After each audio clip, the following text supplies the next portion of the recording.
Let me talk about the SDG goals, particularly related to food and agriculture.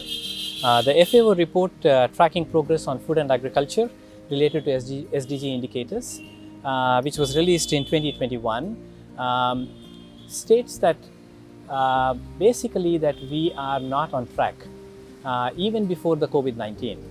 And with the onset of the COVID-19, things have become much more worse because COVID-19 has had impacts particularly in terms of access to food, employment opportunities. So it is going to be a big challenge.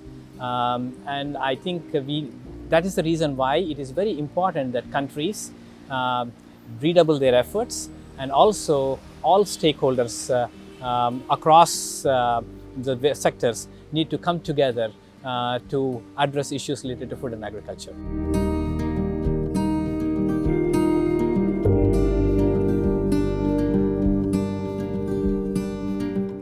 In India, COVID-19, while every other sector took a hit, it is agriculture which actually continued and continued to support.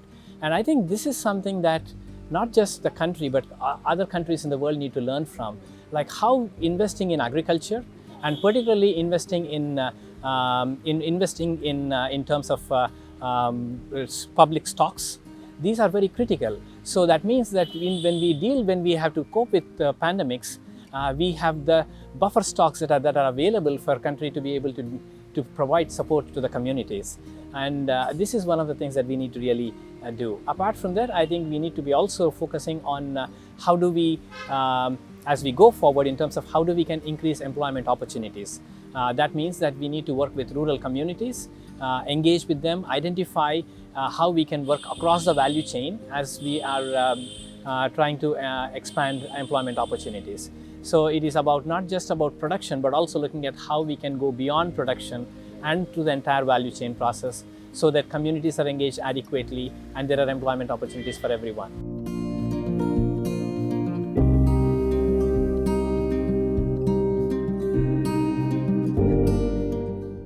One of the things about agriculture is that agriculture impacts climate and is also severely impacted by climate, in the sense that we do know that agriculture and allied sectors contribute to GHG emissions, and at the same time, because of climate variability and increasing warming temperatures, means that because of floods and at the same time droughts, these impact productivity. These are one of the major challenges. Apart from that, increasing temperatures mean that productivity goes down, particularly both in plants and animals. So this is one of the major challenges.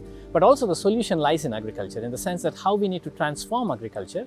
It is very important that we work with communities in terms of how we can transform the way they go about agriculture. By that I mean that we need to be looking at how we choose crops.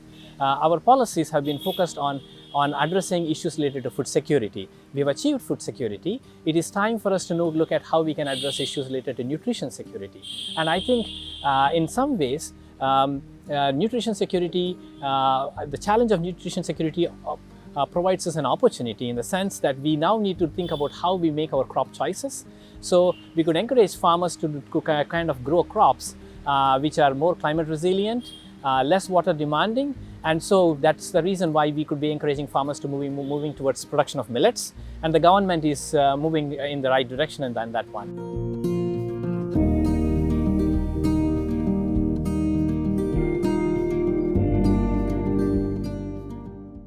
We have had tremendous success in terms of achieving food security from where we were in the 1960s.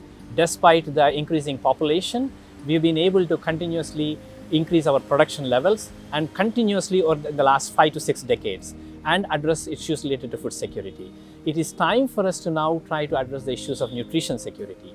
And I think we are also very well poised on that in the sense that we know that for ensuring sustainability of agriculture, we need to ensure better use of natural resources. And in a way, that means that we need to kind of diversify our basket and also diversify the food that we eat. And that provides an opportunity in the sense that we need to be looking at not just rice and wheat systems, but need to be looking at other cereals, and that way therein comes the millets. Apart from that, I think also what we have to do is, and the government is already starting to look at, is that how we can ensure when we encourage communities to produce millets, how we can ensure that millets are also procured into the PDS system, so that communities can grow locally and eat locally. Yeah, that would be one thing that we could really do. And also in some ways that if you can grow locally and eat locally, that would also reduce the carbon footprint and impacts on climate.